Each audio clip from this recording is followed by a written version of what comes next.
Mesdames et messieurs, c'est toujours un plaisir de vous retrouver dans cette nouvelle édition du journal de Viva. Bonsoir à tous et bienvenue.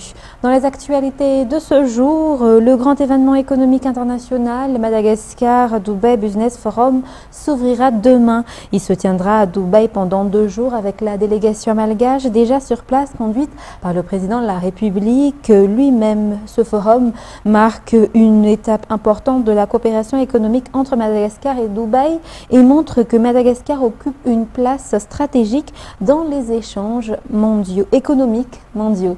Les détails avec Judikel Ranjanerin et Indra Zanjaibé. Madagascar s'apprête à faire entendre de nouveau sa voix sur la scène économique internationale. Une forte délégation composée de 6 ministres du gouvernement, conduite par le président Andry Rajoelina, est arrivée à Dubaï pour participer au Madagascar Dubai Business Forum qui se déroulera demain, mardi 27 mai et mercredi 28 mai. Cet événement de grande envergure réunira plus de 125 investisseurs, entrepreneurs et entreprises émiratis, tous intéressés par une collaboration avec Madagascar. Le pays attire ainsi l'attention des opérateurs économiques de Dubaï. Ce forum de 2 jours est donc porteur d'espoir pour l'économie et pour le peuple malgache. Madagascar arrive avec de nombreux atouts pour ce forum, l'amélioration du climat des affaires menées par le gouvernement, les richesses naturelles, ainsi que sa position géostratégique, véritable pont entre les nations via l'océan Indien. Une forte délégation malgache représente le pays et la réponse des entrepreneurs de Dubaï est positive. Le pays récolte aujourd'hui les fruits de la diplomatie économique instaurée par le président Andry Rajoelina. La présence nombreuse des opérateurs économiques malgaches illustre la réussite des réformes pour améliorer le climat des affaires.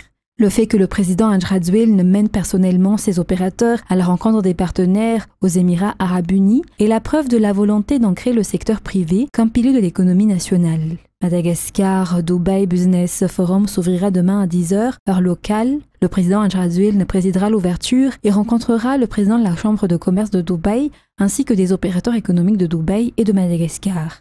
Parmi les secteurs qui seront abordés, le tourisme, avec l'objectif ambitieux d'atteindre 1 million de visiteurs d'ici 2028, l'énergie, notamment l'énergie solaire, comme levier pour une transition vers une énergie propre, durable et accessible à tous, l'industrialisation étroitement liée au développement énergétique, l'agriculture et l'élevage, ainsi que la transformation des produits agricoles, domaine clé pour atteindre l'autosuffisance alimentaire, les infrastructures et le financement. Tous ces sujets feront l'objet d'échanges durant les 2 jours du forum.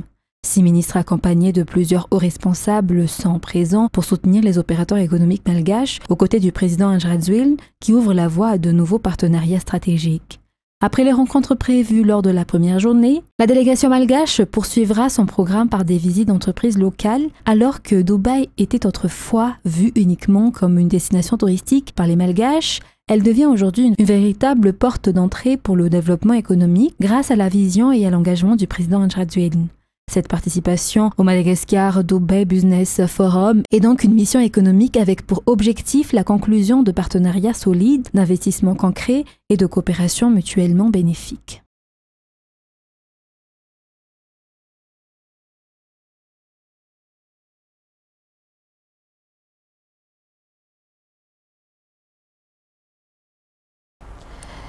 Dans l'actualité de ce jour également, Madagascar met fin à l'épidémie de poliomyélite sur le territoire national selon une déclaration officielle de l'Organisation mondiale de la santé OMS. Cette annonce a été faite officiellement lors de l'Assemblée générale tenue à Genève la semaine dernière à laquelle a participé le ministre de la Santé publique, le professeur Zeli Harvey Ranjamananthan. Selon le ministre, cette victoire contre l'épidémie de poliomyélite a été rendue possible grâce aux efforts du gouvernement à travers le ministère de la Santé publique, notamment en matière de surveillance, de prévention et d'augmentation du taux de vaccination. Reportage signé Rajramanan Zatouf et Anzara Razanarville. Il existe de nombreux types de poliomyélite, parmi ceux-là la polio sauvage qui sévit un peu partout. Plusieurs étapes ont été mises en place par l'OMS pour éradiquer cette maladie, notamment l'augmentation du taux de vaccination. Pour le cas de Madagascar, des efforts ont été déployés par l'État à travers le ministère de la Santé publique pour atteindre cet objectif. Parmi ces efforts, l'augmentation du taux de vaccination à plus de 90% après la fin de l'épidémie de Covid-19. Ce résultat historique est le fruit d'un engagement fort et constant du gouvernement dirigé par le président de la République de Madagascar, Andry Rajoelina, qui a placé la santé publique au cœur de sa politique générale de l'État à travers la valorisation du capital humain. Il s'inscrit également dans le cadre des efforts continus de la première dame de Madagascar et marraine de la vaccination, Mel Radziwiłł, dans l'implication personnelle à renforcer la sensibilisation, la mobilisation communautaire et la confiance des familles envers la vaccination. Plus de 19 millions d'enfants de moins de 5 ans ont été vaccinés dans toutes les régions du pays grâce à la mobilisation de milliers d'agents de santé, d'agents communautaires et au soutien des partenaires techniques et financiers. Si environ 1 million d'enfants n'avaient pas reçu de vaccination, ce qu'on appelle les enfants zéro dose, ou n'avaient pas reçu la dose complète au départ, ils ne sont plus qu'environ 350 000 à 400 000 grâce aux efforts entrepris selon les explications du ministère de la Santé publique aujourd'hui. En plus de l'augmentation du taux de vaccination, les résultats sont également dus à une surveillance stricte et continue, ce qui a permis de vaincre l'épidémie de poliomyélite. C'est une grande victoire pour la santé publique à Madagascar. Nous exprimons notre profonde gratitude à la population, aux professionnels de santé en première ligne, aux autorités locales, aux partenaires techniques et financiers, ainsi qu'à toutes les personnes qui ont contribué à cette réussite nationale, a déclaré le ministre de la Santé publique, le professeur Ndjamanatan Izeli Harvey.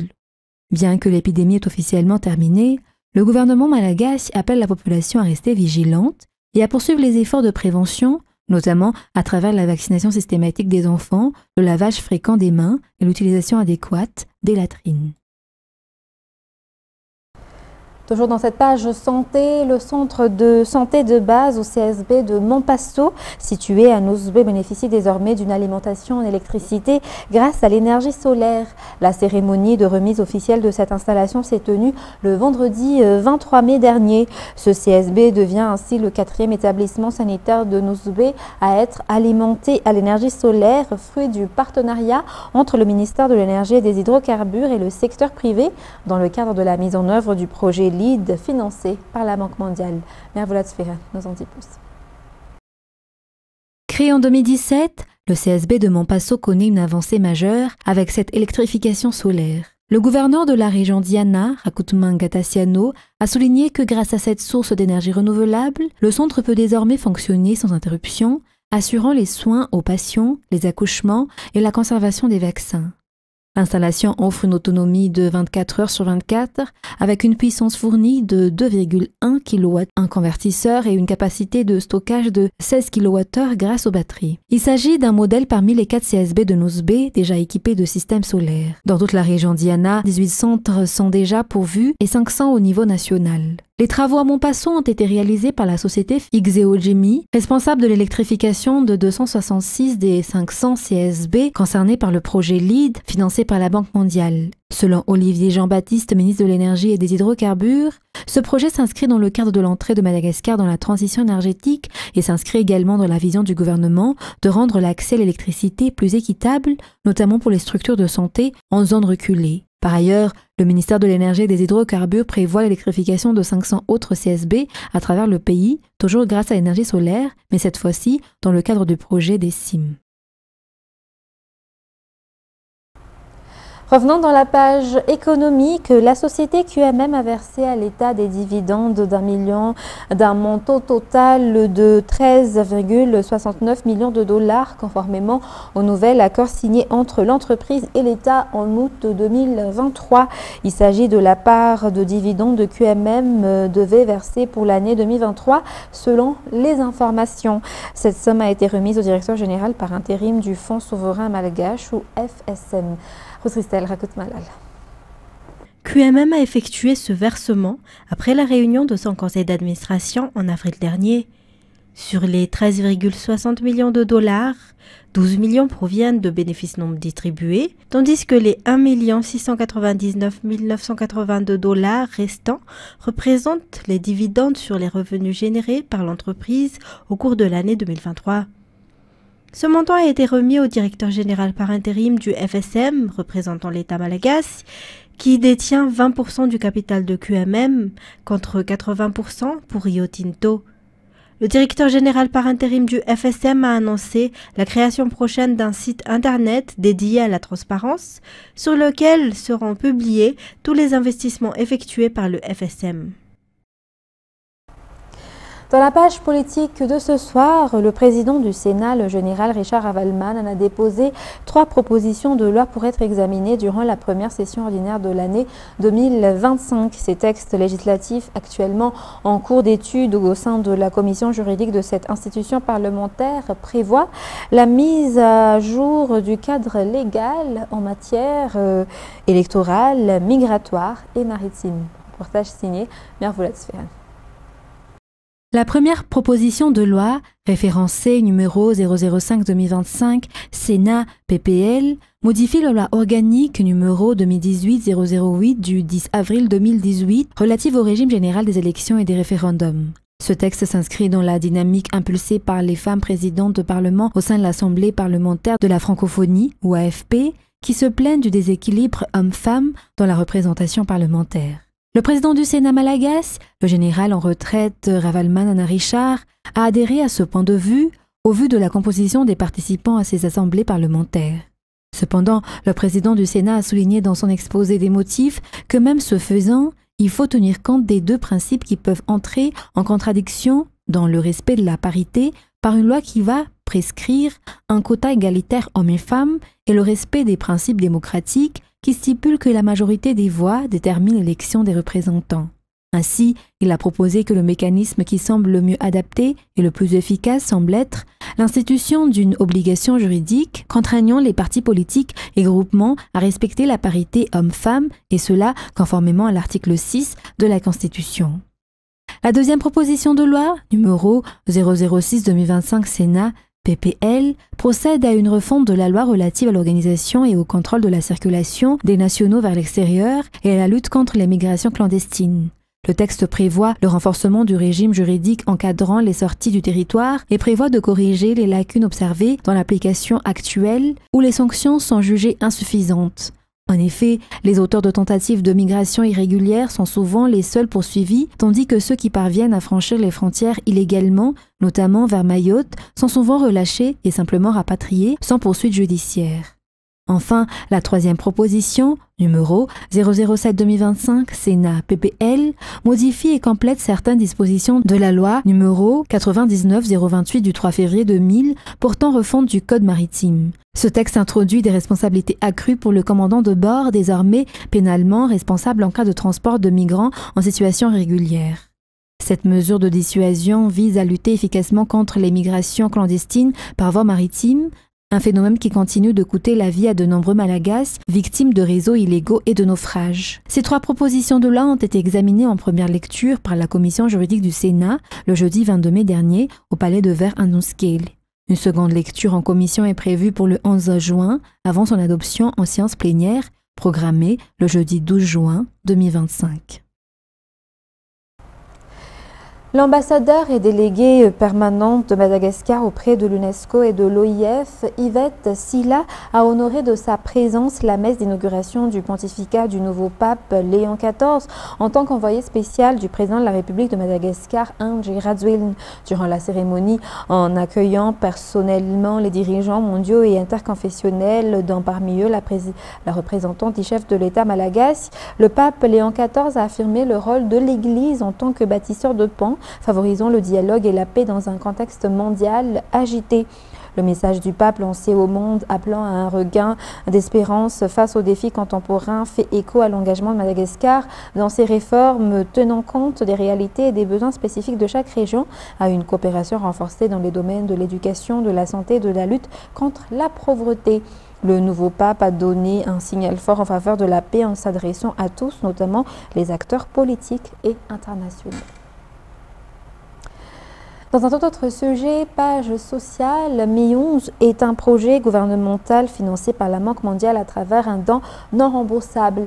Il est placé sous la tutelle de plusieurs ministères au sein du gouvernement avec un principal objectif de réduire la pauvreté grâce à un appui direct aux populations locales. La semaine dernière, une visite sur le terrain a permis de constater l'état d'avancement des travaux réalisés et en cours financés dans le cadre de ce projet. Les détails dans ce reportage de Mervoulat Sferan. Le projet Mi11 a été mis en œuvre à partir des années 2020 et 2021 dans 3 régions du sud de Madagascar, Anos, Anjoy et Antsimanjefen. Les travaux de construction et de réhabilitation d'infrastructures ont été priorisés, avec notamment la mise en place de bureaux communaux, de centres de santé, accompagnés d'équipements nécessaires comme des bureaux, ordinateurs ou encore des matériels médicaux. Par ailleurs, des appuis ont été apportés aux agriculteurs et éleveurs à travers la dotation en matériel, des formations, mais aussi le soutien à l'accès à l'eau potable et à la pêche. Des actions mises en œuvre par les agences d'exécution et les partenaires relais. Le projet a également facilité l'enregistrement à l'état civil. Beaucoup d'enfants auparavant non déclarés possèdent aujourd'hui un acte de naissance, leur permettant ainsi d'intégrer le système scolaire et de bénéficier de services sociaux. Ce sont ces efforts conjoints du gouvernement, des partenaires techniques, des agences d'exécution et des relais locaux qui ont permis ces avancées. Selon les bénéficiaires eux-mêmes, des changements concrets ont été ressentis dans leur quotidien. Ils espèrent désormais la poursuite et la pérennisation du projet. Et le ministère de l'Enseignement supérieur et de la Recherche scientifique a avancé l'épreuve de natation pour le baccalauréat dans la région Anna-la-Mangue le samedi 24 mai dernier en raison de l'arrivée de la saison hivernale. Ainsi, 278 candidats ont passé cette épreuve samedi dernier à l'ANS Ampeflou. Reportage.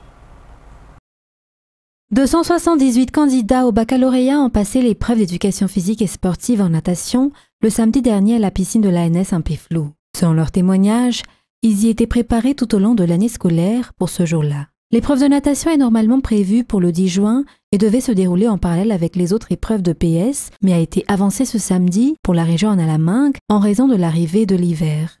En ce qui concerne les autres épreuves sportives, elles se tiendront du 10 au 20 juin pour les candidats des circonscriptions d'Antananarivo-Vojvodina, Atimjan, Avarajan et Ambujachim. Environ 80 000 candidats sont attendus dans les 6 grands centres d'examen de ces districts. Les responsables ont rappelé que les calendriers des épreuves de PS sont déjà affichés dans chaque centre d'examen, accompagnés de diverses instructions, notamment en cas de problème de santé. Les représentants du ministère de l'Enseignement supérieur et de la Recherche scientifique, dirigés par le directeur général de l'Enseignement supérieur, sont venus encourager et soutenir les candidats qui ont passé l'épreuve de natation à l'ANS Ampeflou samedi. Ils ont également rappelé que l'épreuve de PS est obligatoire et que l'absence à cette épreuve entraîne automatiquement l'échec à l'examen du baccalauréat. Dans les actualités internationales de ce soir, Emmanuel Macron dément toute scène de ménage avec sa femme après que des images tournées par l'agence américaine Associated Press à l'arrivée d'Emmanuel Macron et Brigitte Macron au Vietnam ont suscité de nombreux commentaires sur les réseaux sociaux. J'ai juste plaisanté avec mon épouse, ajoute-t-il. France 24.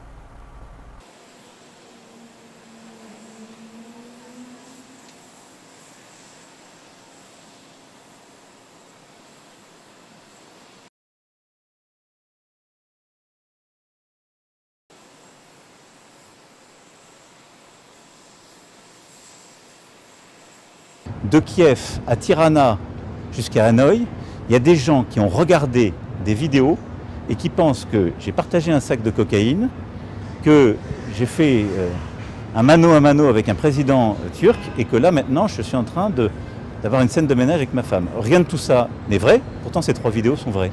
On fait dire à une vidéo beaucoup de bêtises. Sur ces 3 vidéos, j'ai ramassé un Kleenex, serré la main à quelqu'un et juste plaisanter avec mon épouse comme on le fait assez souvent.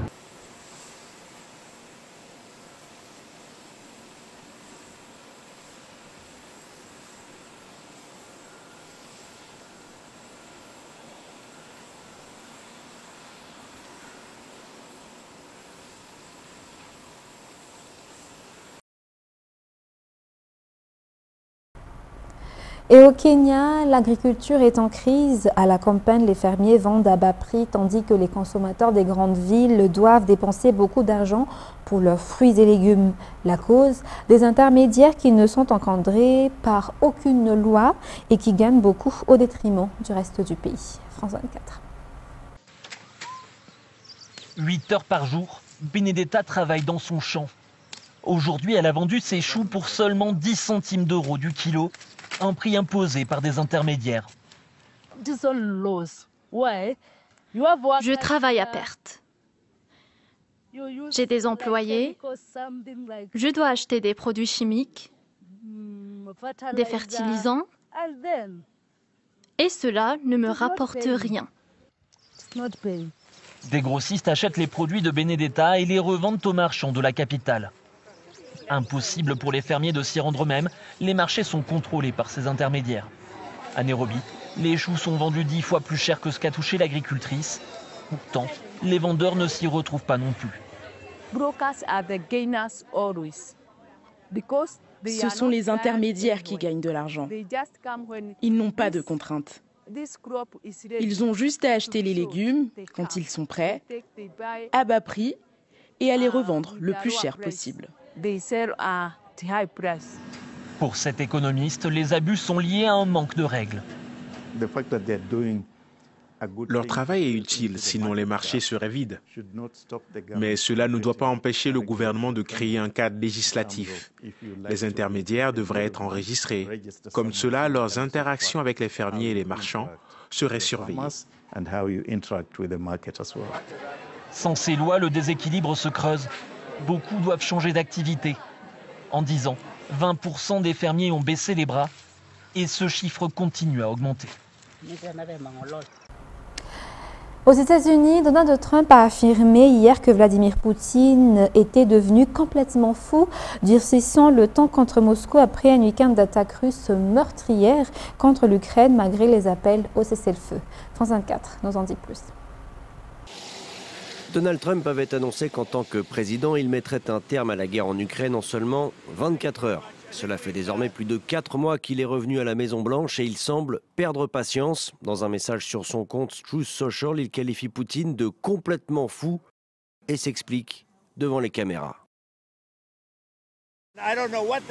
Je ne sais pas ce qui est arrivé à Poutine.